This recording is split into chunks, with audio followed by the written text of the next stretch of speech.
Bonjour à toutes et à tous, on démarre ce tour de la presse sportive avec la qualification du FC Barcelone pour le dernier carré de la Coupe d'Espagne. Face à la Real Sociedad, 3ème de Liga, les Blaugrana s'en sont remis à un Ousmane Dembélé virevoltant. Le Français fait la une de tous les quotidiens catalans ce jeudi matin, à l'image du journal Sport qui met en avant la joie de Dembélé après son but. Une réalisation 100% française avec à la passe Jules Koundé et à la finition Dembouz qui a fusillé le pauvre Remiro. Cette qualif, le Barça la doit autant à Dembélé qu'à son gardien Ter Stegen, rappelle le Mundo Deportivo. Et oui, l'Allemand a de nouveau sorti des parades décisives pour garder ses cages inviolées. Dembélé et Ter Stegen, souligne le journal AS. C'est la 60e fois de son histoire que le Barça atteint le dernier carré de la compétition. A noter que dans l'autre rencontre de la soirée, le Sevilla FC a été sorti par Osasuna après prolongation, comme le souligne Diario de Sevilla. La saison galère continue pour le club andalou alors que de son côté, Osasuna se qualifie pour sa première demi-finale de Coupe du Roi depuis 18 ans.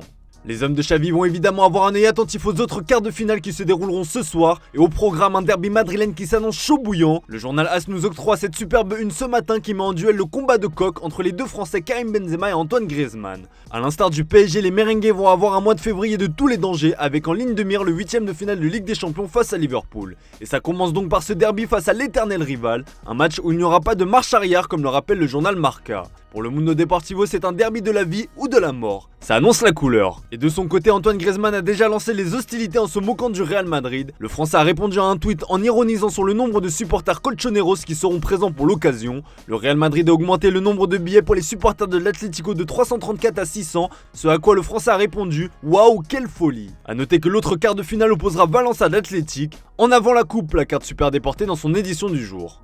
Allez, on file en Angleterre avec de la coupe au programme aussi, et Manchester United a pris une sacrée option sur la finale en s'imposant largement 3-0 face à Nottingham Forest. L'homme en forme du moment Marcus Rashford a de nouveau planté et a guidé les siens vers une qualification plus que probable. Pour le Daily Express, on a vu un Marcus Rashford en feu. L'Anglais, auteur d'un nouveau rush en solitaire, a inscrit son 10ème but en 10 matchs depuis son retour de la Coupe du Monde.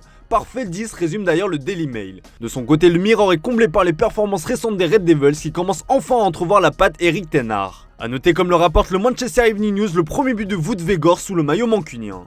On reste dans le royaume de Sa Majesté, on ouvre notre page Mercato avec Arsenal qui veut confirmer son statut de leader de Premier League et ça passe par des recrutements cet hiver. L'échec dans le dossier Mudryk reste en travers la gorge des dirigeants des Gunners qui veulent se venger de Chelsea. Comme le placarde le Daily Telegraph sur sa une, un transfert à 75 millions de livres, soit environ 85 millions d'euros est envisagé pour Moses Caicedo. C'est le prix réclamé par Brighton pour lâcher son milieu de terrain. Comme le rapporte The Guardian, la blessure de Mohamed El-Neni pousse Mikel Arteta à recruter un joueur dans l'entrejeu. Reste à savoir si Arsenal fera le forcing pour Caicedo alors qu'il faudra débourser au moins 100 millions d'euros pour arracher Declan Rice à West Ham, l'autre priorité des Gunners.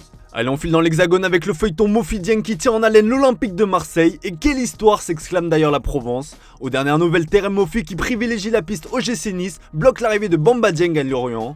Selon nos infos, Nice a dégainé une nouvelle offre au Merlu, la 5ème depuis le début des négociations. Cette offre est plus élevée que les précédentes et s'élève à 20 millions d'euros plus 3 de bonus. L'OM fait face à un sacré obstacle et pourrait connaître un autre coup de théâtre. Et oui, comme le révèle Tuttosport ce jeudi, le Torino est revenu à la charge pour Ivan Illich. Le Taureau offre désormais 14 millions d'euros plus des bonus ainsi que le défenseur scandinave Isaac Yen.